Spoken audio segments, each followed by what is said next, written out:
Offensive Player of the Year. I'm going to take Saquon Barkley. Oh, okay. I'm taking Saquon. New place, motivation, space, that O-line. I'm rooting for Saquon. I really am. Oh, yeah, that's right. Called his shot. That's what I did. Yo, what up, homies? It's Chris Simms. It's Chris Simms Unbuttoned. And, yes, I mean, I'd like to take a lot of credit for that. I'm here with Connor Rogers. Always good to see you, man. Great to Hope be you're here. Good. What a call. 20-1 the odds. It was a good call, but one, I don't feel like it's that great of a call. But when you hit a 20-1 bet in this I know. industry, like I understand because you're like Saquon Barkley's Right. on the equals because you know so much about football. That's what happened. You're applying logic. Yes. This guy's really good. He's on an awesome team. Exactly. They're going to use him the right way, and they're going to Exactly be good. But still, 20-1 is 20-1. Great call. And let's see if you got one more in the bag. I hope so. This year, because it's predictions day. Today is yes. the day. Predictions day, Super Bowl. We're going to put ourselves out there, Yep. Connor Rogers and I, and we're going to do that. We're going to do the MVP, Offensive Player of the Year, all the awards, all that. But yeah, exactly right. Is like for getting in my own head there with Saquon. Like, I know people were poo-pooing it. Oh, I don't know what he's going to look like, right? I heard fans. Our producer, Pete Dimalittis, he was like, I don't know. Mr. I Big think Blue. Saquon is, Yeah. I think he's kind of done. He might have lost a step. He's washed a little bit, right? No, and that's the beauty of football, as you know, right? It's the ultimate team sport. I know we make it about one or two guys a whole lot, but there you go. You got a guy that was true. Is as talented as you're ever going to see at the running back position.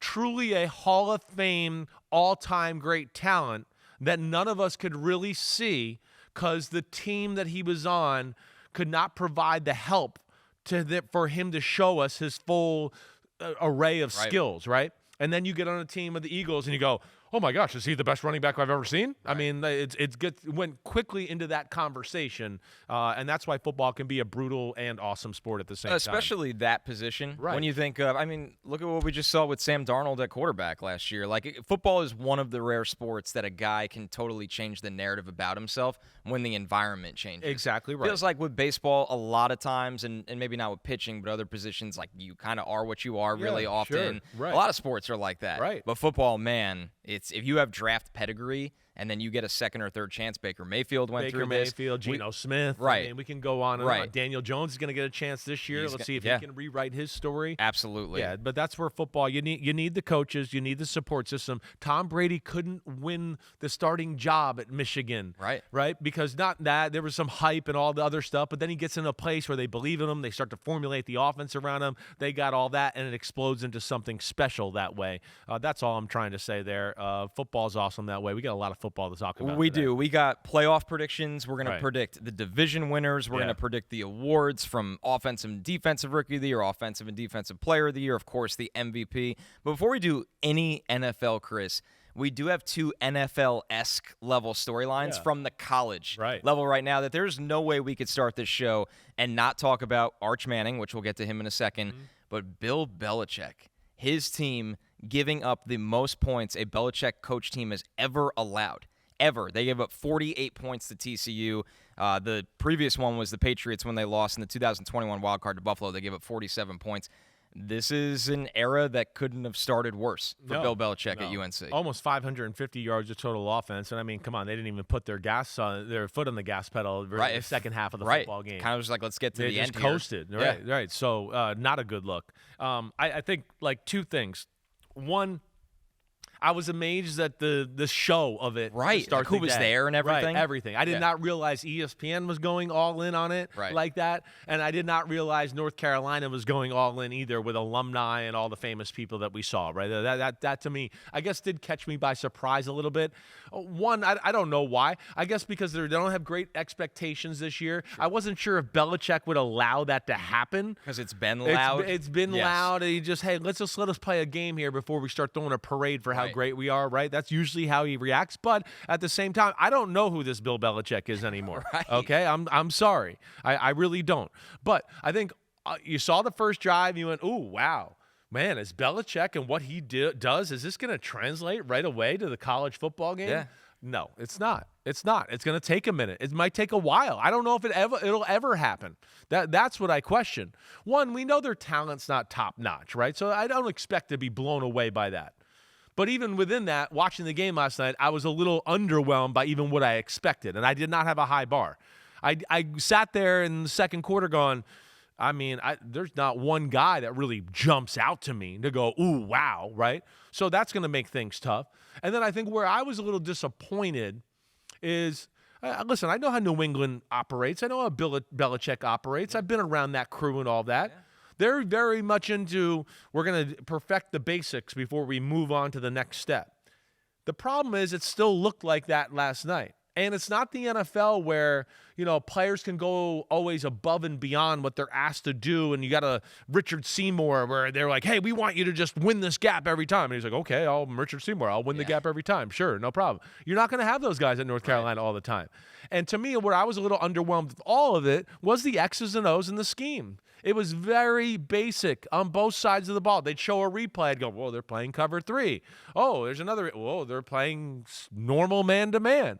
Right? And what I question going forward is, can Bill Belichick's genius and all his creativity even be taken advantage of at North Carolina with a 20-hour rule, right, with guys that don't have a lot of scheme background, right? That's what I think, at least in my mind. I remember not a year ago, a little less than a year ago, I was filling in for Ahmed on this show, and you said to me, we were talking about the prospects of Belichick at the college level, and you were skeptical for that exact reason back then. You said the preparation hours are not the same, and that's what kind of makes his greatness is he utilizes all that time and has the perfect plan. Exactly. Where at the college level, you don't – number one, these are also – a lot of them are going to be 18 and they're 19. Novice. He turned over the entire roster. Right, they're novices. They're learning the basics of football. They don't have other schemes they can lean on from their history of being a veteran football player, right, where you're like, wait, I got this guy at safety. He played in another defense that did all this stuff too, so he knows he'll be able to pick up this stuff right away, right? You don't have that, to your point, with the young guys. Yeah, so a tough start for Belichick. Adjustments, what's going to happen there? It's you're not going to be like, oh, hey, let's adjust. They're working the ball to this guy.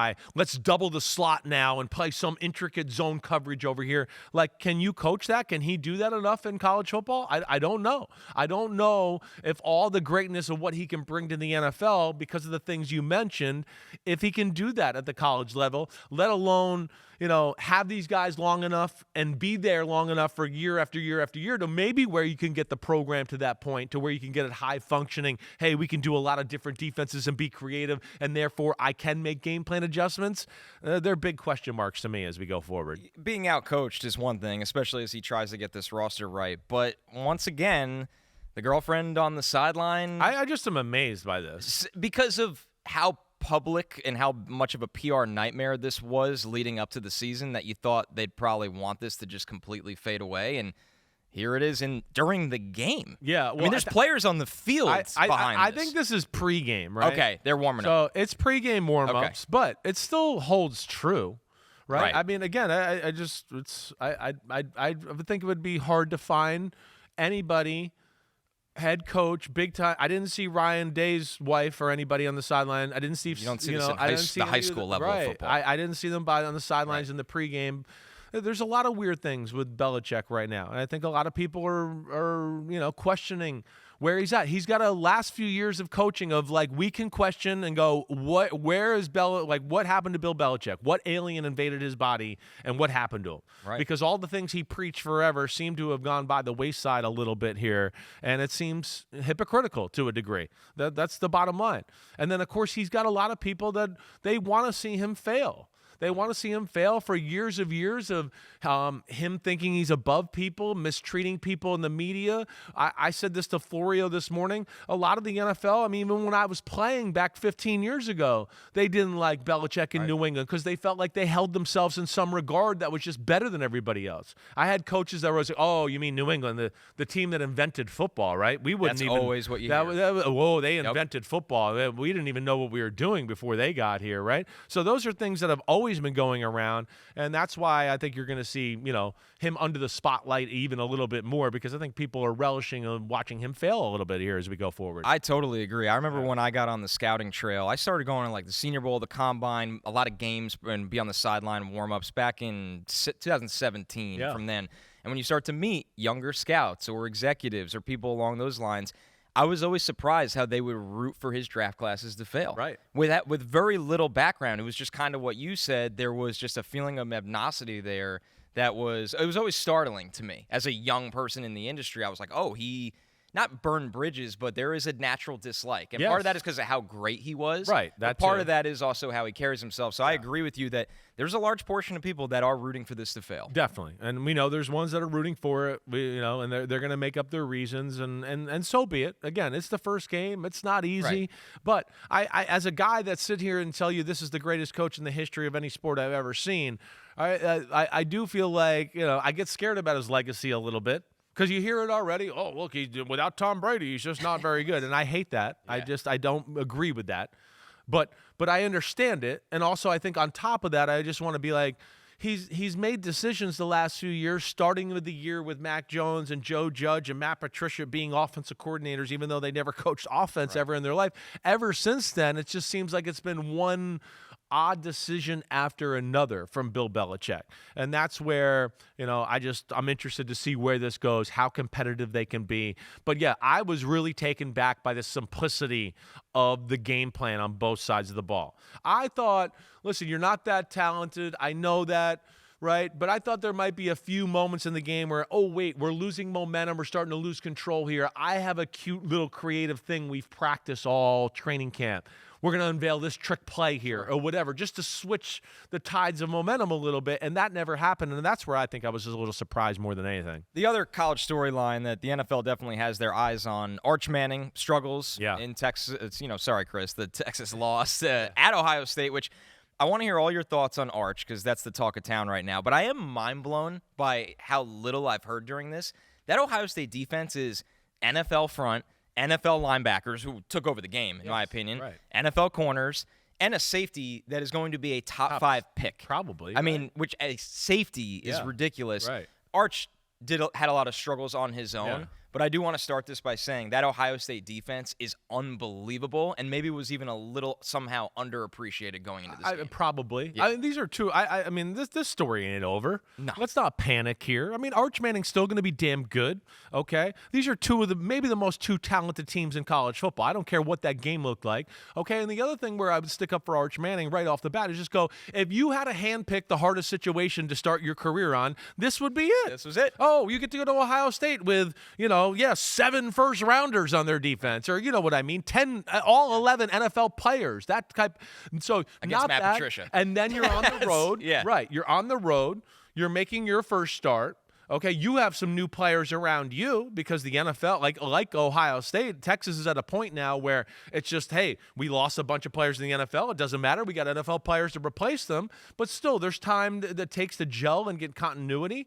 But then the aspect you just said, that's the big thing. So you're on the road against one of the best teams there are in football over the last decade. We know they're as talented as anybody. And then you add in the factor of the unknown. Right? So think about Texas getting ready for that game. They're going, let's watch last year's film. Oh, well, this has no relevance because Matt Patricia's the D coordinator now, and we don't know what to expect from him. And I think that's what you saw in the game more than anything, right? Arch didn't look great. I get that. But I think he was mentally and physically flustered, and sometimes when that happens, your physical skills can't show because you're just not comfortable, right? You're jittery in the pocket. You're maybe not stepping into throws, right? You're rushing things and whatever else, and all that can lead to underwhelming physical look. But the Patricia point you make, to me, is the point. As I sat there and watched the game, I went, well, I watched Ohio State every game last year. I never saw that front. I never saw that disguise. I never saw that coverage. I guarantee Texas was like, wait, what the hell coverage is this a few times? And then, playing match zones, the way they passed it off to certain guys, it was very impressive. So Matt Patricia was awesome. He was the star of the day, and that led to Sarkisian and Manning never really getting on the same page or comfortable in a flow of what Ohio State did with the defensive side of the ball there, and that led to just a bad, very average day by Arch Manning. Yeah, he missed throws that he should make. We know he definitely can make, but it is the first game of the season. That's right. With all that said, on third down, he's got the shallow cross coming across, right, to number 1, who's one of the most explosive guys on the team. And he's got a chance. If he hits that shallow cross, I go, oh my gosh, that guy's going to be in space with nobody around him. Who knows what happens? So as bad as that was, there they were with a chance to at least tie the game and stay in it. They'll get better from this, and he'll bounce back. I have no doubt about that. All right, let's move over to our playoff predictions here, or at least show the odds board for the playoff predictions before we get into the divisions here, because it'll kind of paint a good picture of how these teams are viewed, Chris. Yeah. Of course, this is via DraftKings. The Eagles, no surprise, they're at the top, the Super Bowl champs, minus 360 to make the NFC playoffs here. But now the Packers are the second most likely team in the NFC to make the playoffs after the Micah Parsons trade at minus 220. Yeah, I mean, I'm not one that pays attention to the betting lines on a day-to-day basis here. So when I saw this in my computer here on the graphics, I was like, whoa. It's a big jump. They jumped up that far? Like, wow, okay. So that was surprising. I mean, to jump the Lions and a team that we know is like firmly in the Super Bowl window conversation. So, yeah, that was a little bit surprising to me, certainly.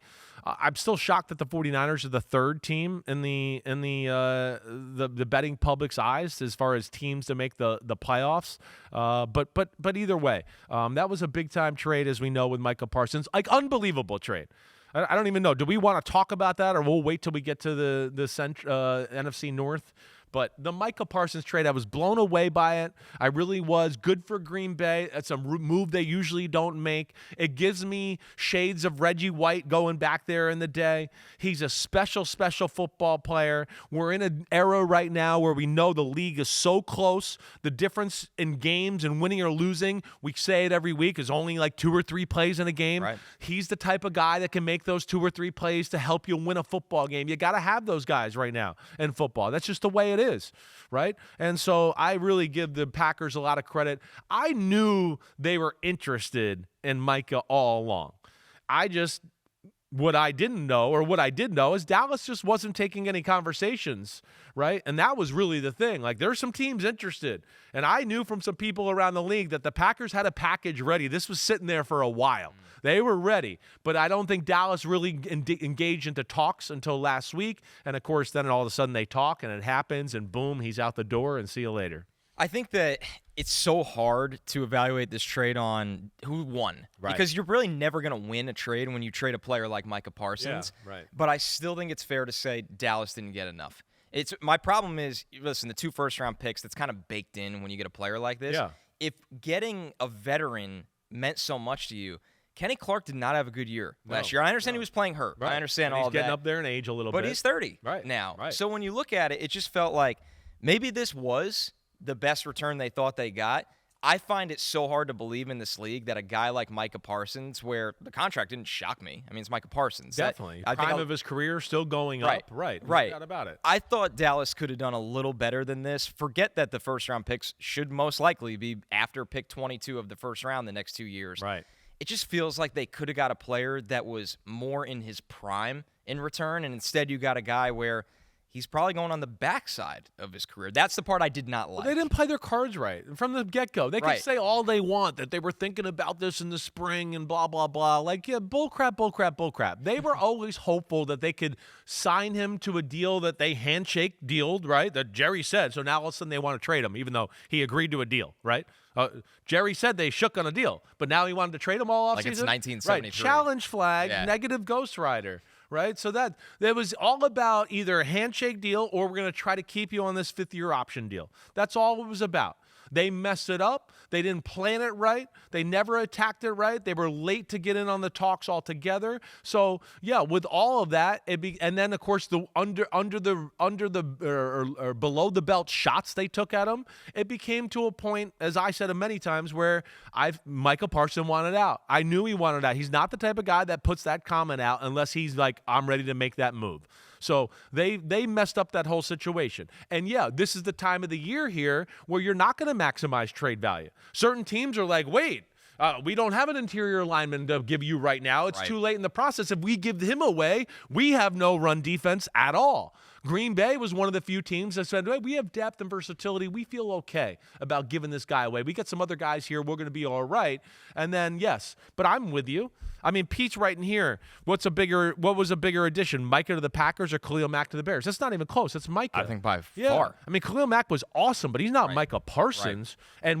And really, Khalil Mack got more. They got more for him in that trade, right? They got 2 firsts and I think a third. Yeah, so and that a later round pick too. Yeah, so the Raiders traded him a 2020 second round pick and a conditional 2020 fifth round pick.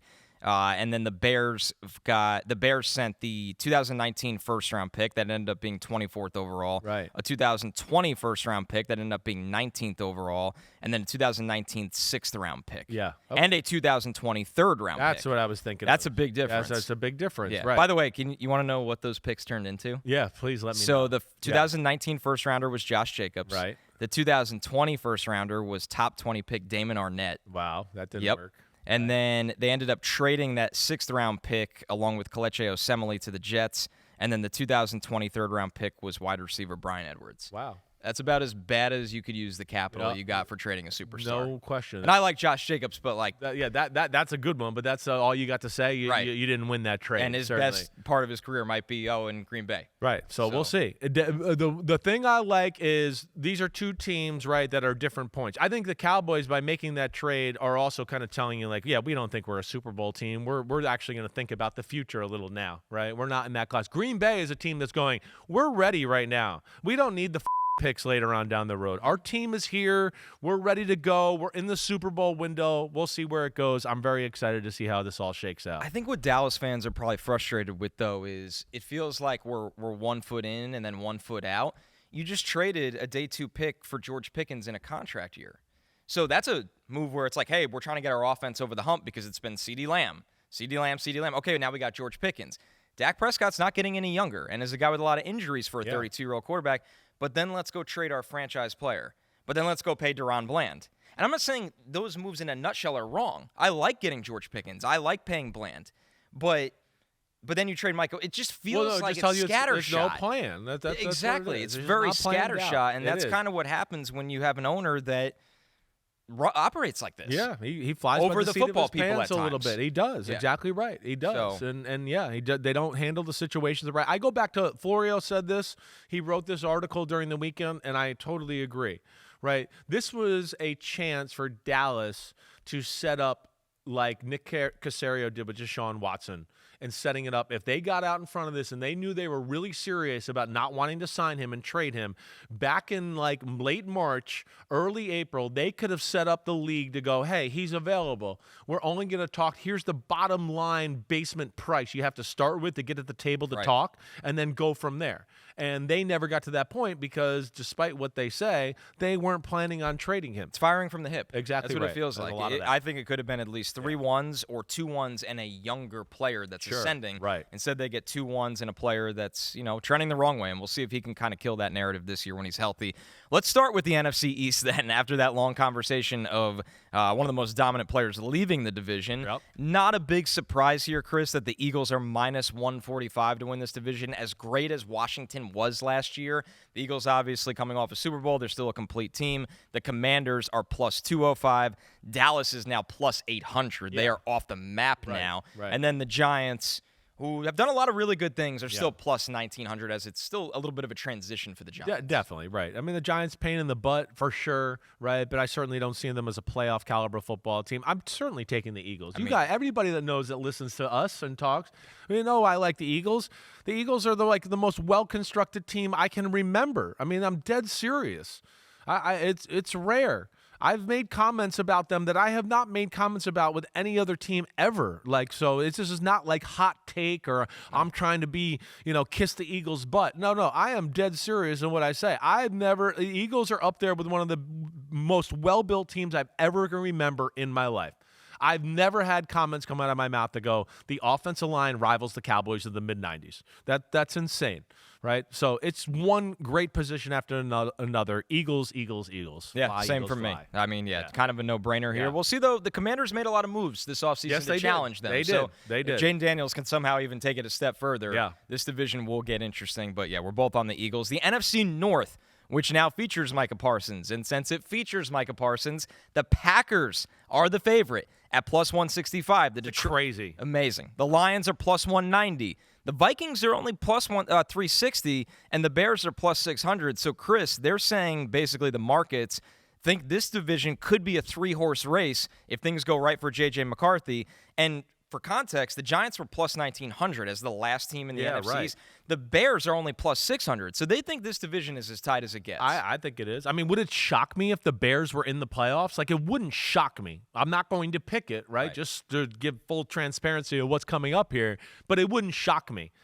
I could certainly see these three teams, the Packers, the Lions, and the Vikings, all being jumbled up. I'm a believer. You heard me say it on the last podcast. I think this is a year where you might have one or two teams with a good record, and everybody else is going to have the same record, right? I wouldn't be shocked in the NFC North if they're all like 11-6 and it comes down to tiebreakers. I would not. I feel like it's that kind of year. I'm still going Detroit, though. So did I. I'm still going to believe in the team. I still have hey, Jordan Love's injury scares me a little bit. Again, we saw last year when he's injured and he can't practice and do all that stuff, he doesn't play his best. He's a guy that needs that. He's still young in his career there. So that scares me. And the receiver position scares me a little too. It does. You know, I'm not sold that Matthew Golden is just going to go in and take over, right? Romeo Doubs, we've talked about that before. It's a little all over the place. Jaden Reed's just coming back from injury. I'm not sure. So I guess I just want to see that side before I can certainly say the Lions, who are another team that I know I just said about the Eagles, but damn, not too far off is the damn Lions to go, wow, there is a lot of damn things to like about that football team. But, of course, we question the coordinator stuff and all that. I do think they take a step back, but I'm still taking them to win the division. My take on the Lions, and I totally understand the coaching changes, is everybody's viewing the Lions going into this year as the team that finished last year when they're missing 30 players. No, you're totally right. So my take, letting that infiltrate their brain too much. That's how they're remembering the Lions. Exactly. But for me, I'm like, do you that's see the not reinforcements that are here right now? Like, Aiden Hutchinson could be the defensive player of the year. Definitely. So, and we'll get into that pick in just a moment as well. So, yeah, we're both on the Lions for the NFC North, but I think there'll be at least one other playoff team from us in this division. The NFC South, this one is kind of a 2-horse race as it's viewed right now. The Bucs are minus 120, so expected to win this division, and they've earned that. The Falcons at plus 235, so they've started to tighten the gap here as they go into a full year of Michael Penix under center. The Panthers at plus 450 with the improvements they've made. And then much like the Giants were, the Saints are off the map in this division at plus 1,700. Right. The Saints are in a retool year. I could see them being a pain in the butt. I mean, when you look at the Saints' offensive line and there were two receivers and the running back, you go, that's not a bad group, right? But, of course, we question the quarterback, and then they got some defensive guys that are older and just maybe superstars on the defensive side of the ball that you feel like can make a difference, right? It is those two teams. I look at it. I got too many questions marks about Carolina Panthers for me to say that they're in the running to win this division. It's Atlanta or Tampa, and for me, it's Tampa. It's just Tampa. Tampa, to me, is an underrated roster. I think the only thing you can question on their football team right now, as you've heard me say it, is, hey, maybe the secondary play, corner play needs to be a little bit better, but I'm not totally concerned with that. The receivers, that's maybe the other thing. That's it. But with that O-line and what they got, offense, defensive line, there's just too many good players throughout their roster. I'm taking Tampa Bay. Yeah, this one for me, I wouldn't call it a no-brainer because I like the things Atlanta has done. Yes, but it'd just be disrespectful to not believe in the Bucs of what they've established. With Todd Bowles and Baker Mayfield, and like you said, Chris, a lot of the players they have up front now on defense as well. That's what's impressive. Yeah. I mean, under the radar, one of the better O-lines that people don't know about. Right, and Wirfs will be back in time. Exactly. At some point in the more important part of the year. And then, like you're saying, that D-line has got everything. They're scary on the D-line. Nobody drafts more starters on value on the offensive line, I think, than Jason Light. It just feels like, another third-rounder that's starting a guard for us. He's got good. the eye. Yeah. He's got the eye. It's a gift. It is. It is a gift. The NFC West, our final division pick here in the NFC. The Niners plus 155. Once again, the Niners schedule, they have a last place schedule. Yeah. So that's why Vegas really, really likes them this year. One of many reasons, but that's a big one. The Rams at plus 200. So these two teams are packed really tightly together. The Cardinals at plus 425 and the Seahawks at plus 500. So this division from top to bottom is grouped pretty closely. But Vegas is telling you they believe in the Niners and the Rams in a 2-horse race at the top, which is my over-under is kind of aligned with that. I mean, I think I'm going Rams all the way here. I think Cardinals are going to have a little more say in this conversation. This is another one where, I'm picking the Rams, but I don't think that they're going to run away with this division at all. I certainly could look at the Rams and their schedule and the way it's set up and go, I could see the Rams getting off to a bad start with some of the teams they play.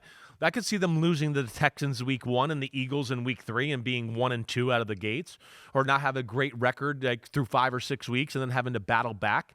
I certainly could see that. Matthew Stafford misses a game because he takes a big hit from, Jalen Carter or whatever. I mean, yeah, all those are there. So, but I'm still going with them, their team, the talent they have throughout. I think they're building something. I think ultimately, yeah, people are too low on the Rams right now and a little too high on the 49ers. I think people are just afraid of Stafford across 17 games. So. If you gave them, the schedule thing, like you said. Right. I went with the Niners here. I think this is a coin flip at the top between both of them. We're going to get into the wild cards in the playoff bracket, which will go even further into that. I think Saleh's really going to help the Niners defense. I think all those draft picks should as well. But I'm expecting a big year from Brock Purdy. I really am. I think Ricky Pearsall hopefully will be up to speed and ready to be that guy. I'm glad that Jawan Jennings is back at practice because that's right. Jawan Jennings is a number 2. That's important to me. And maybe you could argue he's the number 3 because it's really Kittle. Kittle and CMC have so much target share together. Right. And then Pearsall and Jawan Jennings. That's where they're dangerous. I think they'll survive until Ayuk is really full throttle week 9, right. week 10, whatever it may be. Yeah. I like the Niners when we're talking about them in November and December. And if they could just survive an easy schedule. You're right. If they can hang around to that point and get momentum going, I would be scared of, yes, we have momentum going, and we have Shanahan and Saleh and Gus Bradley now. I like that a lot. They know how to play tough late-season football and game plan and win some of these football games. I certainly see the path there. I know what you're talking about. All right, so there's our division winners. Now the NFC wild cards here, Chris, because we did leave some great teams out during the division winner conversation. Yeah. So, I mean, my number 5 seed will be the Packers, right? That's what it was for me as well. Yeah, I'm going the Packers. Again, like I said, if they lose the NFC North, I feel like it's like by a game or a tiebreaker. They're right there in the thick of things. My 6th seed, I went Vikings. And my 7th seed, I went Commanders. I'm a little lower on the Commanders, a little bit. I know they made adjustments. There's stuff I like, certainly. I think I'm still playing the little bit of, I don't know if I think they're as good as they were last year. Things fell into place. They had a quarterback that was special. I think they caught the league by surprise a little bit. People in that division getting used to Dan Quinn and Cliff Kingsbury and all of that. So, I still think they're going to be a player here, but I guess I'm thinking they're not going to quite be the power they were last year. Yeah, I think that makes a ton of sense. I mean, listen, they made moves to go for it now, like Debo, who's kind of been banged up over the years, but will still have a role with Cliff, a very specific role with Cliff. You try to improve the offensive line both through trades and through the draft. I went with the Packers, the Rams, and the Falcons. Okay. Here. We had a lot of convo about the Packers and the Rams. My Falcons take is, I'm a big believer in Michael Penix. Sure. And maybe I'm a year early. Right. But this is a guy that played 5 years of college. I liked what I saw in a small sample size last Definitely. year. Darnell Mooney looks healthy now, so it's going to be Drake London and Darnell Mooney. We know how good Bijan Robinson is. And they made a lot of aggressive moves to help this defense. I'm still skeptical of some of those moves, but I think the Falcons will kind of clean up on their matchups with the Saints and the Panthers, that they can get an edge here as a wild card team. I'll stand by what we talked about last week. This is a year where there's a bunch of teams where I go, like Atlanta, like you're saying, where I go, they're a playoff team, but I don't know if I'm going to have the guts to pick them. I feel like, again, this is where the year, I think, is going to be very close this way. Yeah. We're going to have teams just miss out on the playoffs because of tiebreakers and stuff like that. That's kind of how I envision it. Maybe I'm wrong. But, yeah, that would be one of those groups of teams where I sat there during the weekend filling out my bracket going, I could see them in the playoffs, but I just didn't have the guts to pick them here. And honestly, it seems crazy for me to not have the Commanders as my last wild card team, but I had them with a winning record and still missing the cut.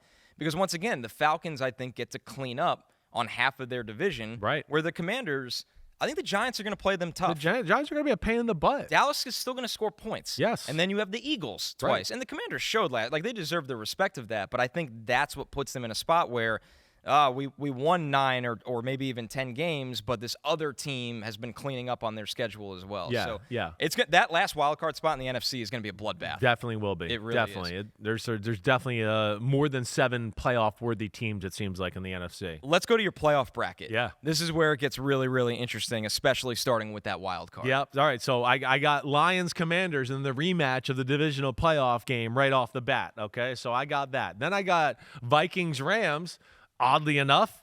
That's a rematch of the wild card round from last year. And then Packers-Bucks as my 5 versus 4 seed matchup there, right? So that's kind of what I went with there. And then within that, all right, we got, of course, the Eagles sitting at home with the bye as the 1 seed. Right. But then I got the Eagles.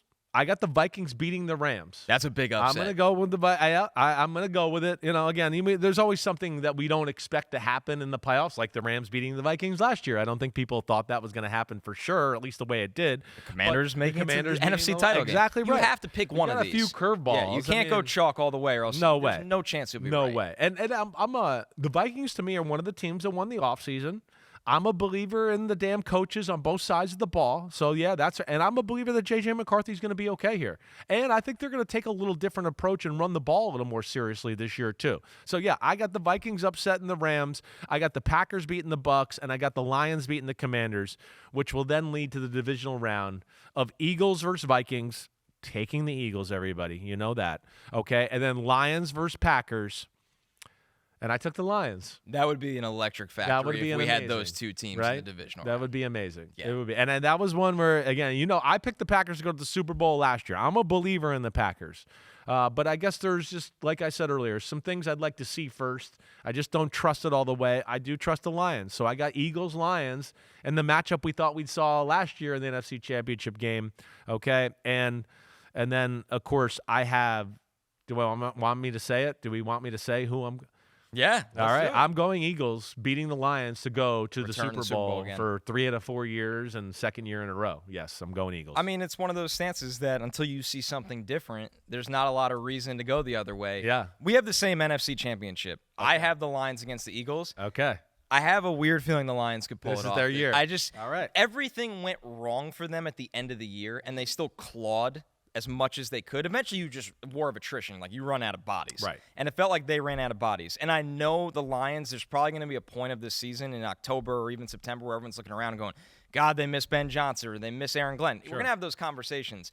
I think they can regroup enough that when it's playoff time, they know who they are. They have enough continuity on the actual roster. Yeah, sure. And once again, so much went wrong for them injury-wise last year that I think their injury luck is bound to turn around. But this game would be... Oh, I mean, the spread would be Clash of the Titans. Eagles would be favored by 2.5 if it was today, I guess. Yeah, well, and so the way I look at it too, and like your thought is certainly not crazy. I mean, to me, the Lions and the Ravens are the only two teams in football that can hang with the Eagles physically up front. Like and I'd go, roster-wise? yes, they don't have to like totally abandon everything they do to worry about the issues up front, right? They can still be like, no, we got gigantic defensive linemen. We can handle the run. We don't need to put 9 guys at the box like the Kansas City Chiefs did in the Super Bowl. They had to put all these people down there because they were like, we're just not good enough up front to stop them man-to-man. So we got to have extra people there.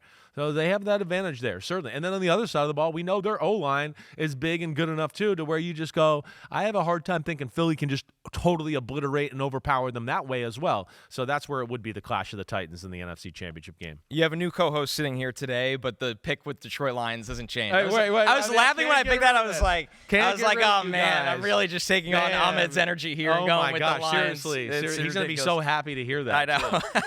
All right, we're going to take our first break, but when we're back, of course, we got to predict the AFC side of things right after this.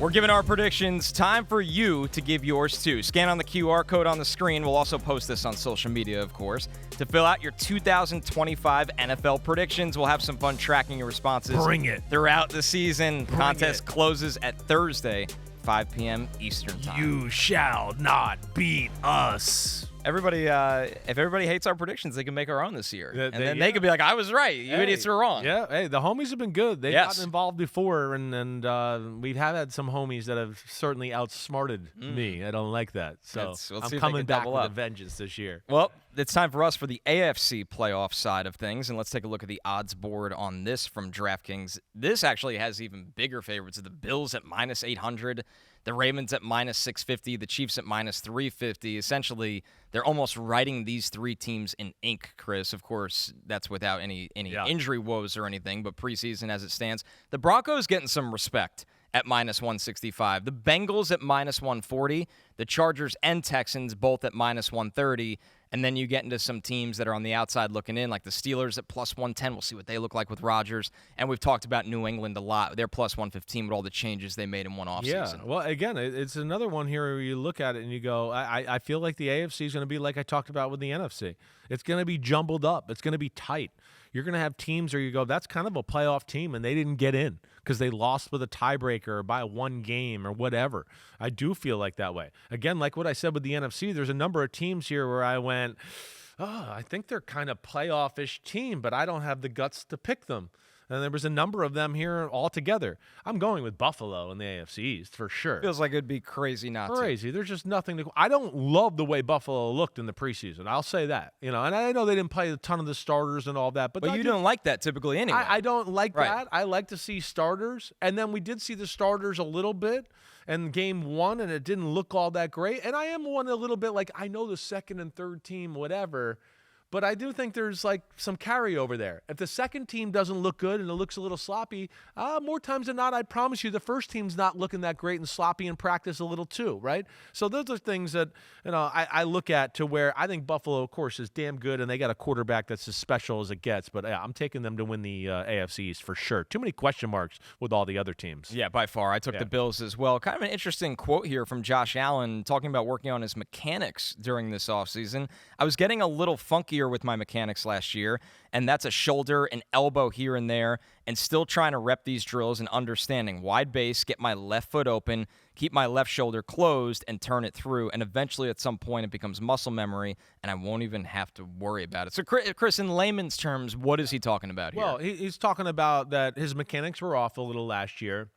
You can try as hard as you want during the year to fix those mechanics, but you can't. That's not something where you're like, oh, wait, on Wednesday this week, let me just think about keeping my shoulder in there and I'll be fixed. No, it takes a lot of like drilling that into your brain. Well, what is the statistic? You got to do something like more than 1,500 times a certain way before it becomes muscle memory. Right. It's something along those lines. In a controlled environment, more so. Right, a controlled environment. You see the last episode of Hard Knocks, they do a lot of the quarterback technique stuff, right? So that's what he's talking about, right? And as quarterback and anybody that listens to our pod, he's talking about things you always hear me say. Separate those opposites from the lower half and the upper half, right? Getting that shoulder turn there and then having that front step, right, for a righty just barely left of the target, but then turning into it. And because that front step is just barely left of the target, now I can really explode and rotate out of having that front shoulder turned, right? And now I can come out and throw with all my power. But those are all stuff that has to be done in the offseason. Yeah. You gotta like, that's where if you need to make mechanical adjustments, we didn't make the playoffs, so we're out of the playoffs. You gotta like 3 weeks later start going, I'm gonna get back to some basics here and start attacking that. And it sounds like he did that, which will be amazing. It's the gift and the curse of like having a ton of talent. I was going to ask that when you're that freaky and that big and that strong, you can get it done not doing it the right way. But I'm sure he went back to the lab and looked at it and went, man, I missed a few throws that I think for me are slam dunk. And I was just doing it off my natural ability instead of being that machine that you need to be mechanically week in and week out in the NFL. Another division that has a clear favorite is the AFC North. As talented as it is, Baltimore is minus 170 in this division right now. The Bengals are plus 290. The Steelers are plus 475. And the Browns, who have the longest odds of any team we'll talk about today of winning the division. We talked about the Saints at plus 1,700, the Giants at plus 1,900. The Browns are plus 4,000. So they are not, at the moment, in this conversation. No, they're not. I mean, listen, there's pathways for the Bengals and Steelers. I understand it. Sure. You just won't find any argument for me right now that doesn't talk about the Ravens owning this thing. The way they built it and the guy they have at quarterback and everything around him. Agreed. I mean, I look at that Ravens team. You heard what I said a few minutes ago. They're one of the few teams that I feel like can sit there like mano-a-mano and go, okay, Eagles, you want to play a little ball today? Let's play a little ball. We got no problem with that. I am definitely taking the Baltimore Ravens here. I mean, just Steelers, yeah, I got to see it a little. I'm not going to put my eggs in the, Aaron Rodgers basket that he's going to win that division and what that team's been like the last few years. I'm certainly not picking the Bengals and that defense to win this division. You look at the Baltimore Ravens, and again, it'd be another team we could go like Detroit too, like we talked about. Where's a weakness? I was going to ask you, can you find me what your concern point would be for this roster? I mean, only thing I've said, and I think I said this to you, or it might have been maybe Ahmed's last pod, and I'm getting it confused. The third receiver, right? DeAndre Hopkins is the third receiver. I don't think he's ideal, right, as far as that's concerned. That's like the only thing I look at. But, I don't even know if that really matters when you have Mark Andrews and Isaiah Likely, too, the way they play. Exactly. Yeah. So it'd be like the only thing I can look at. I don't have many questions about them. They improved their team, and Mike Green being the rookie and looking like he might look like he could be something special. Yeah, I expect big things from the Ravens. The two sneaky things for me with this team, because everybody knows how good they are and they know all the household names, is Mike Green could be the lethal pass rusher they've been looking for. Definitely. And I wonder how involved in very specific situations they get Keaton Mitchell. Oh, sure. Because Keaton Mitchell's the guy you throw a screen and you blink and you go, he just went 60 yards after we've been trying to tackle Derrick Henry 20 times and chase Lamar around. And he looked good. He looked good. He looked really good. Right? He's not back totally to his full explosive self that we saw before that nasty knee injury, which, again, that's why football's so brutal. The guy looked like he was on his way to, like, being, like, borderline superstar. Yeah, like kind of Achane vibes. Exactly, right. Yeah. Where you were just like, damn, you get him in space, he's got 3 rockets up his ass, he'll break your ankles, he'll do whatever he wants to do. He's awesome. So I'm glad to see he's back and can contribute. But, yeah, I mean, I like that. They have so many ways in which they can beat you, let alone a quarterback right now that is playing as good as we've ever seen any quarterback ever play ever. I mean, that's how damn good he is. And I just feel like they're on a mission, all right?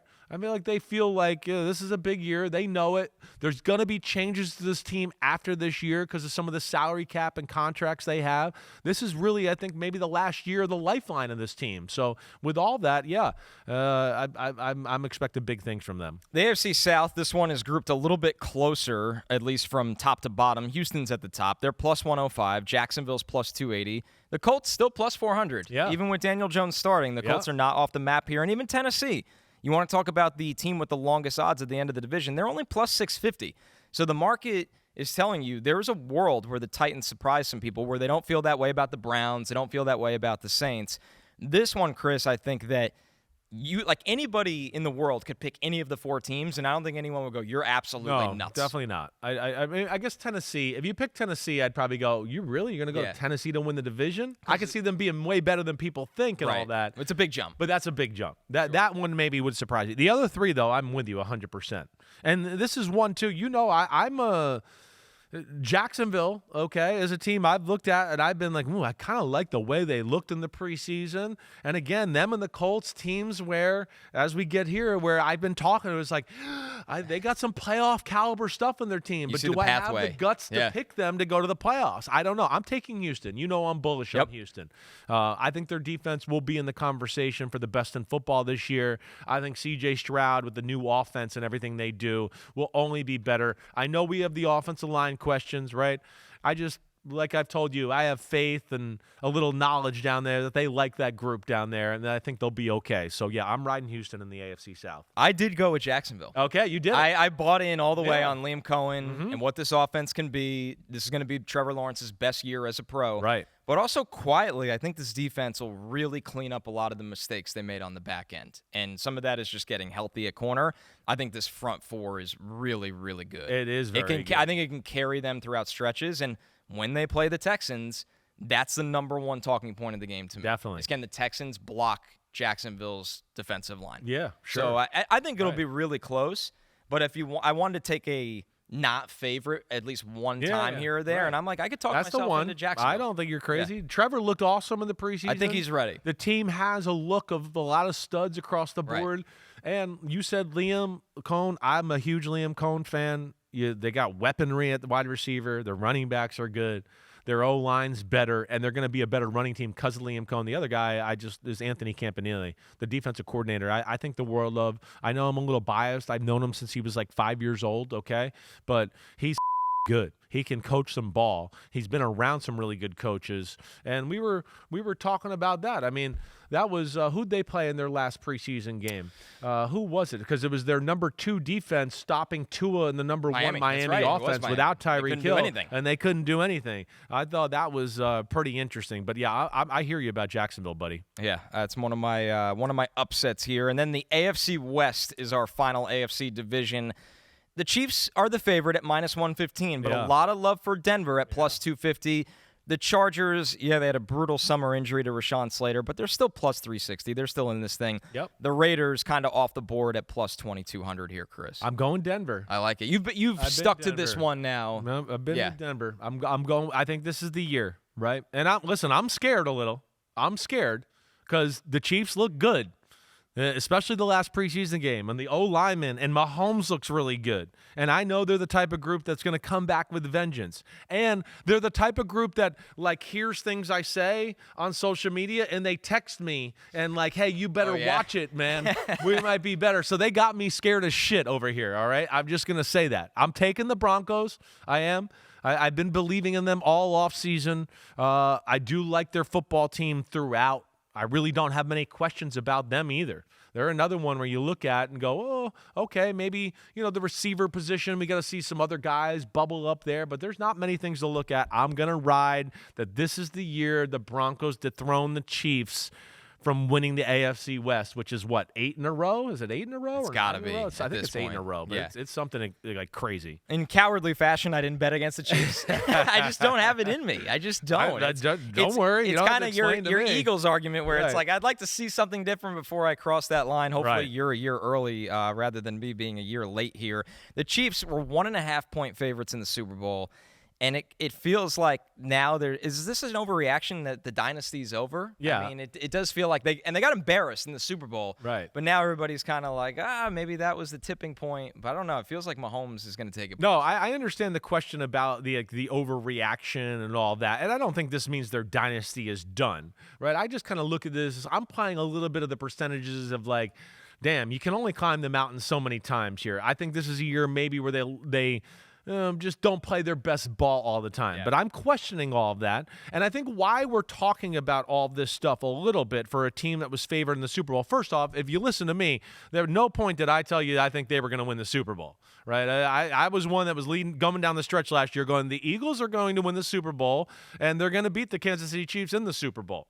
Now, I think the other part of it is, too, I mean, did the Chiefs probably played one impressive game last year? Right. One. There's a lot of ugly. I would say the Christmas Day against Pittsburgh is the only day where we went, wow, they won a game and they looked dominant and they controlled the game throughout. Other than that, their best games, you were like, well, damn, they barely squeaked by. Damn, they barely squeaked by. Damn, they barely squeaked by again. So I think that's what leads me a little bit into not feeling as confident about a team who was 15-2, really, right? And probably was 16-1. They didn't even have to play the regular season game. But it's a little bit, I think, of the way it looked and how they won, which is probably lends me a little bit to, I'm not totally all in on their being so great like the Eagles this year. But I know you still have one of them as one of your 3 wild cards. You have the Chiefs, obviously, in that group. Do. I got the Chiefs as a wild card. Okay, so I got the Chiefs.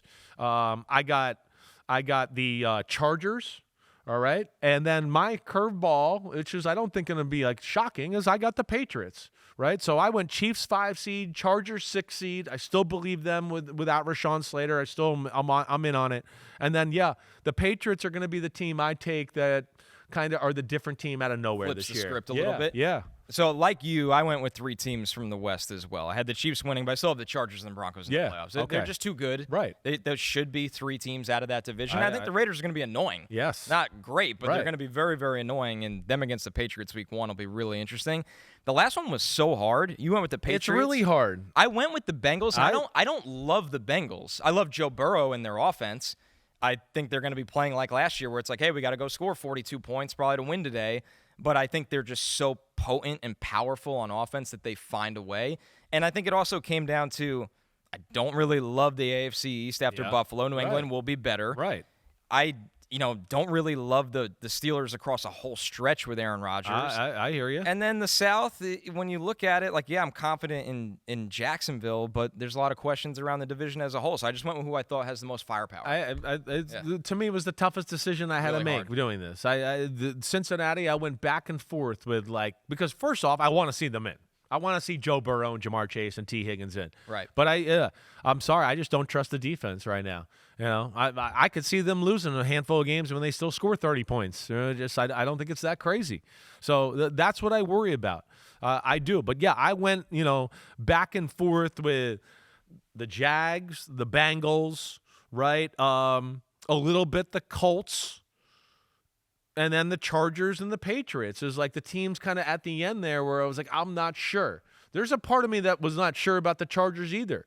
I do wonder if the Chargers have enough dudes on the defensive side of the ball to be maybe as good as I think they can be. But I'm going to take their coaching. That's where I'm believing them. And I think that's the thing that kind of made them in New England my last two teams is because, yes, in New England, there's certainly some unproven things there too, but another team that I'd go kind of won the offseason, and I'm just such a believer in Vrabel and McDaniels that I think that they're going to be a team that surprises people. What did your playoff bracket look like? Oh, my bad. Hold on. I got to pull that up here. So divisional, we got Ravens-Chiefs divisional round, which I think is great for the Ravens. And again, I didn't pre-plan this. I just went and made my order. Sure. And then I went, okay, here's my order, and this is how it shakes out when I have them playing each other. So here we go. My bad. I jumped the gun. Wild card game. Broncos beat the Patriots. All right? Broncos in the divisional round. Texans beat the Chargers for the second year in a row. Okay? Chiefs beat the Bills for the same as every year we've ever seen. God, I know. That's a dagger right, so that's Bills. The upset. I know. I'm sorry, everybody out there. Then I got Ravens versus Chiefs, which I think will be great for the Ravens, that it's not a championship game. They get to play the Chiefs. Yeah. A little less pressure there, right? Of course, I'm going to take the Ravens to beat the Chiefs and go to the AFC Championship game. And then I got the Texans going to the Denver Broncos in the other divisional game. And I'm going to have the Texans pull off the upset here and go Ravens-Texans AFC Championship game. That will lead us to the Ravens beating the Texans and going to the Super Bowl to face the Philadelphia Eagles. So I have in the AFC Championship the Ravens winning, but against the Chiefs. You got the Chiefs there. I think the Ravens get it done this year. That would be amazing. We both have them in the Super Bowl. The only difference is I had the Lions on the other side. You had the Eagles. It's just has to be the year for the Ravens. Big, physical, powerful football teams, and that's the way football is right now. The big teams are winning. Sorry, that's just the way it is. It is, and those are the three biggest teams. So, I got Ravens, Eagles. You got Lions, Ravens, and yes, I would put them up there with the three biggest, most physical teams in the sport right now. Yeah, what it comes down to is if you have a defense and run game that travels, and it's weatherproof. And what do you see in the playoffs? A lot of times you have to probably win a big game on the road. Definitely. And you probably have to win a game at the end of the year in bad weather. Yeah. So it's just easy to buy into the Lions, the Eagles, the Ravens. I know the Chiefs are trying to obviously be the same way. So it's just, And then the Broncos, to be fair to the Broncos. That offensive line. They're a little bit like that. Yes, and that defense. They're trying to be that way. Yes, right. So the Broncos deserve that credit as well. All right, we're taking one more break. We will reveal our Super Bowl picks because we got it down to the championship games, and then we're going to get through all the awards as well right after this.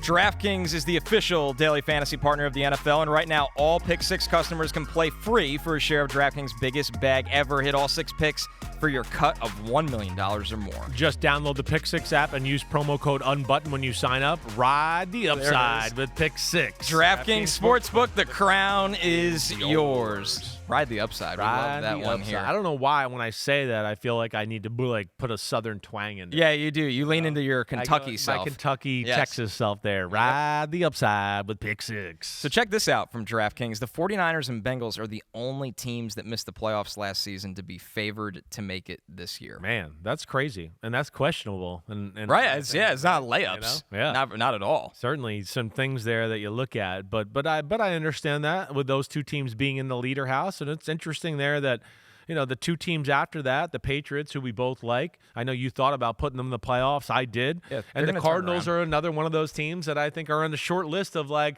I could see the playoffs, but I don't have the guts to actually pick it. Right. And so we'll see where that goes. And the Jaguars, as you see, they're not far down the list there for the same reasons you picked them. And they're another team that I go, I could see the playoffs, but I didn't have the guts to pick them. Connor Rogers did. Yep. That's why you got to kind of have some curveballs in here. This is some playoff historical trends. Since 1990, a streak of 35 consecutive seasons, at least 4 teams every season have qualified for the playoffs after failing to make it the previous year. Right. So, like you said, there's a lot of parity. Yes. I had 4 new playoff teams, but nothing crazy. I had the 49ers, Falcons, Jaguars, and Bengals. Right. Your new playoff team was the Patriots. Just one. I've been saying this all offseason, though. I held true to that. Like, and again, I'm not one that just goes, "Oh, I said this in May, so I gotta like." Right. You're flexible. I'm capable of changing if I rethink things. But it happened naturally, where I had kind of been saying, like, after the draft and all that, I was like, I don't know. This might be the year this streak ends. That was my, if one of my Nostradamus call my shots, right? Yeah. The Broncos winning the AFC West, and that one there is another one that, the teams in the playoffs last year, I think, are still damn good, and a lot of them got better. So I'm just interested to see how that goes. Well, here's a little confidence booster for the long shot picks we did make. In 26 of the past 29 seasons, at least one team has made the playoffs this season after finishing in last or tied for last place in their division. The Vikings, Chargers, and Commanders last season. Chris, you went with the Patriots this year. Right. I went with the 49ers. They both finished in last place the previous year. And then one more. In 21 of the past 23 seasons, the team that chose in the top 5 of the NFL draft has made the playoffs. Of course, Titans, Jaguars was my pick. Right. Giants, Patriots for you, and the Browns. So we got it. All right. Yep. So with that, we do have to kind of cap this thing off with a Super Bowl prediction before we get to awards. Yeah. So we have a slightly different matchup. You have Eagles, Ravens. I have Lions, Ravens. Right. Who wins? I'm going Ravens.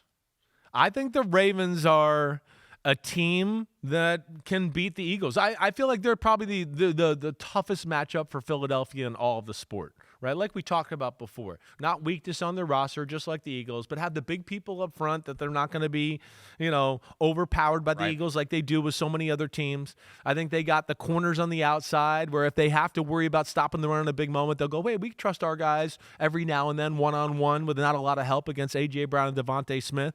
And then, they have the ultimate guy in Lamar Jackson and an offense that schematically is creative, let alone can do everything it needs to do in versatility, and then a quarterback that, of course, has a lot of answers. So I'm going Ravens to win the Super Bowl. I went with the Ravens as well. Wow. We didn't talk about this at all. I go Ravens over Lions.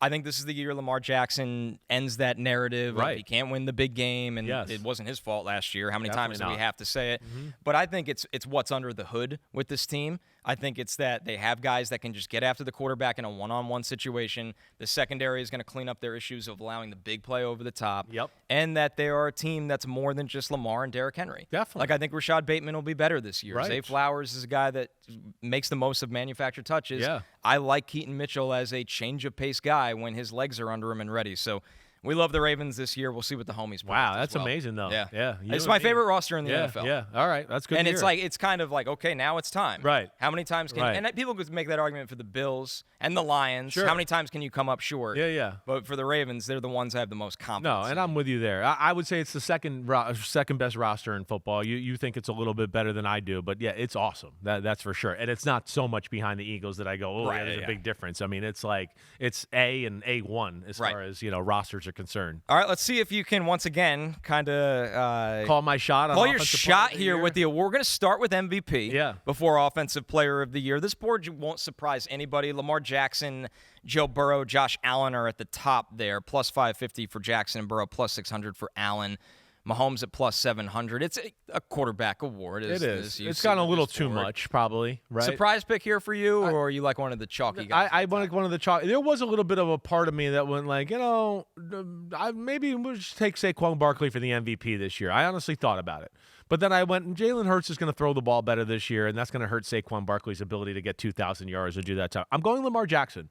I'm going with the guy right now that I think's the best player in the sport, and that's him, right? And I don't mean that to disrespect any of the other guys. Everybody knows. I mean, I love Burrow, Allen, and Mahomes. I love these are all-time greats, Like you said, Lamar Jackson's amazing. He just needs to get into the big game or win a big game, and everybody will realize or get off his back with some of these stupid, narratives they have that they throw onto him.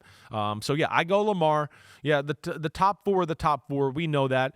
If I had like some extra money, Joe, let me throw two names out that I think could make Jordan Love. Right, if Green Bay got hot and he gets in a rhythm and gets going, I could certainly see him putting up good stats like he did 2 years ago when he led the NFL in touchdown passes. C.J. Stroud's the other one. I could see those two, and I think those two teams are maybe going to be better than other people realize. So yeah, I could see them maybe making some waves in that department. I like the Stroud call because if Houston's good, he gets all the credit. Yeah. As good as that defense is, everybody like C.J. Stroud bounce back year. I went with Mahomes. Okay. And I think it's because Kansas City is going to win really on his arm this year rather than last year. They were kind of clawing to wins. Over the last 2 years, he's thrown for under 30 touchdowns both years. I know. I think he gets back to that 40-ish range, and it's more of the Mahomes revenge tour. Right. We'll see how far they could take that, but I know Rashee Rice being suspended is tough for this one. But I like Mahomes at this number. I don't think you're crazy, and I think they're motivated. And then, yeah, it's odd. He's had 2 years that are underwhelming. Yeah. They played through the defense, and they kind of just played to win the game instead of just, like, attacking offensively. He came off, and the 2 years that are kind of underwhelming for what we know of him are off a year where I would say it was arguably the greatest quarterback year in the history of football when he beat the Eagles and he won the MVP and he won the Super Bowl MVP and he led the league in touchdowns and he led the league in yards and all that. That was up there with any I can remember. So, yeah, I certainly don't think you're crazy with that pick. Let's see if you have an encore for Offensive Player of the Year. I'm going Saquon again. Yeah. I'm going to do it. Now, I did think about Jamar Chase. I mean, that's the other guy. And really, the guys at the top of the list are I wrote Burrow down, right? And I wrote Jahmyr Gibbs down. Those are the ones I all wrote down here for this one. But I'm going to go with Saquon if you make me pick one. I went with Gibbs. You did? I went with Gibbs. Yeah. A running back has won this award 3 of the last 5 years. Right. And I just think the Lions are going to look at him and be like, okay, we love Amon-Ra and Laporta and even Dave Montgomery, but Jahmyr Gibbs is our offense through the air and obviously on the ground. I think Gibbs is going to have an explosive monster year that nobody gives Goff the credit ever for that. Yeah. So if the Lions are as great as I think they'll be, they'll give the credit to Gibbs. Yeah, you're probably right. Gibbs is special. I mean, he's every bit as explosive as Saquon Barkley. He's that kind of player. He is the only thing I worry about him is the other weapons and the other running back in Montgomery stealing a little bit of his thunder that way. He does. Right? He gets a lot of touchdowns. Yeah. Defensive Player of the Year. This board is fascinating. Oof. The now Green Bay Packer Micah Parsons tops the list at plus 600. Aiden Hutchinson at plus 750. Myles Garrett would be higher if he wasn't on the Browns. Right. It's just that if the Browns win 3 games, they're not going to give Myles Garrett Defensive Player of the Year. So that's why he's plus 850. 22 sacks. He has to break a record. Extraordinary. Yeah. Right. I'm going Micah. I'm sorry. Yeah. I mean, everybody knows how I think of Micah. I mean, I've been trying to say he's the best defensive player in football for 3 years now. So yeah, I'm going to go Micah here. He was my pick, and he was the only one I wrote down. I think he's going to be motivated. He's got a good defense around him, a creative coach to help him out that way, and I think he's going to want to shove it up where the sun don't shine on the Dallas Cowboys. I took my biggest long shot here. Jared Verse. Ooh. Yeah, 15-1. You love using Jared Verse. I do love Jared Verse. Yeah. He was my favorite defensive player in that draft class. It's one of the nice times where a player makes you look like you know a thing or two. Sure. He's been amazing. And I think that the Rams or that defensive line will be the identity of that defense where, listen, it's going to be hard for him to beat those guys at the top. But I think if you're going to play a long shot, this is somebody, if he had 14 sacks, couple forced fumbles, the Rams defense kind of starts to be the story of that team. I hear that. If you're going to play a long shot, I love Verse. Verse, Will Anderson Jr., Jalen Carter, Nick Bonito. Those would be 4. Bonito's a guy that could have 18 sacks. If they are the number 2 seed, right, and they have the number 1 defense in football, and he's got 17 sacks, right. So those are some good names for the long shot. I like your pick, though, with Verse. How about Offensive Rookie of the Year? Obviously, Genty's at the top of the board here, plus 275. Cam Ward, because he's a quarterback and the number 1 overall pick right behind him at plus 350. And then, Chris, it's all long shots after those two. I know, and I like him. I'm going Omarion Hampton. Nice. I just feel like he's the guy that's going to get the touch. We see Najee Harris. We're not even sure he's going to to be able to play in week 1 here. Yeah, they got to ramp him back up. I mean, damn. I mean, I don't know how many guys I had on the Chargers organization wax poetically about Omarion Hampton when we were on the field of the Hall of Fame game. So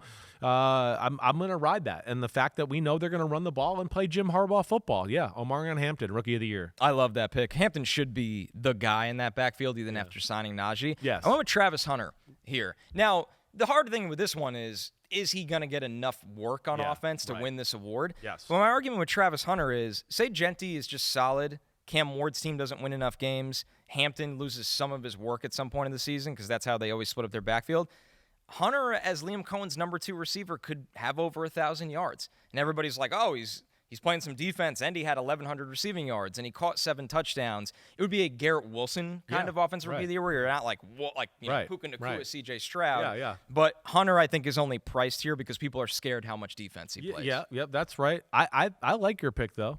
To me, I thought about him. He was the next guy for me. It was Travis Hunter. I think his utilization will be great. They're going to – all right, if he plays good at nickel – and gets no interceptions and does nothing but plays good, nobody's going to care. And everyone's going to go like, is that worthy of justifying trading up for the draft? They're going to make sure that everybody knows how good he is. And the best way to do that is throw him the ball on offense and let him get a lot of catches and touches that way. So I would be shocked. Right? I think he goes north of 75 catches. Me too. I do. That guy throwing the ball, the offensive coordinator, they're going to have a lot of ways to get him the ball, let alone he's got talent to go along with that. So, yeah, I like him there a lot. I hear what you're saying. Pete's got a good long shot for this one. Chiefs left tackle Josh Simmons, 120-1. That is a good one, though. That would be my favorite Offensive Rookie of the Year award winner ever. Oh, I would love that, a left tackle. Right. At 120. Has a great year, doesn't let up a sack or something like that, right? Chiefs and they're are just so good. Steamrolling Mahomes, throws 40-plus touchdowns again. Yep. All right, our last one, and I'm not going to lie, Chris, I didn't get cute with this one. Defensive Rookie of the Year. I didn't either. I wrote in Abdul Carter. I did, too. Man. I had to give him some love in this damn podcast. He better win this damn award. I hope so. He pops to me. I said it, pretty early on in preseason. I was like, I think he's already their best pass rusher. I agree. So he's special. I'm expecting big things from him, and I think with the defensive front they got too. You're not going to be able to like double him or do stuff like that. They got enough guys there. The first guy that gets doubled is Dexter Lawrence. If you leave Dexter Lawrence one-on-one against most centers in football, he is going to your offensive game plan up, and that's going to lead to a lot of very nice matchups on the outside for our man Abdul Carter. I'm rooting for him. I will say a sprinkle long shot here from me. Yeah. A couple bucks. Mike Green. Love the one. Yep. Maybe Mike Green, Abdul Carter, the Giants aren't good enough. And like you said, it's Brian Burns' day, or now it's Dexter Lawrence's day. It's Abdul Carter's day. What if there's a world where Mike Green has 10 sacks and the Ravens are the number 1 seed? Not crazy. Everyone's like, the difference of the Ravens this year is they have a 10-sack pass rusher that they got in the second round. Well, I think that's why he's number 3. I think right. How many second-round picks there. do you see? Right. That logic is there. People are going, wait, they could be good. He could get a bunch of sacks and be the surprise element of their football team. So I'm with you there. I like that one too. Damn, that's it right there. That's the NFL season. If you guys want to know, we had the script, so that's it. Don't even watch the games. Don't even watch. Don't worry. That was the answer key, as they call it right there. That's right. 2025 NFL Simms season and in Rodgers. the books. We both picked the Ravens. All right. We both picked the Ravens, but hey, I hope everybody enjoyed the pod. Subscribe, rate, review. Thursday, I got the first Week 1's pick podcast with Florio. We'll be live from Lincoln Financial Field. I mean, we'll be kind of live. You'll see it later after that, but you know what I meant. We're taping it like it's live, okay? We don't do any like do-backs or redos or anything like that. But Thursday night, Eagles, Cowboys. Check us out on Sunday Night Football. Football Nate in America starts at 7 p.m. Eastern. We'll be on the field in Philadelphia. If you see me like this, I'm avoiding batteries and something else from the Eagles fans, all right? I'm sure there's going to be a few that are going to yell at me. Connor, you the man. Dude, thanks for show. driving the ship. A lot of of fun, man. Always. Oh, I love being here. All right, it's awesome. Here we go. Football's coming back, baby. Thursday. All right, everybody, be good. Peace out, homies. Clap it up.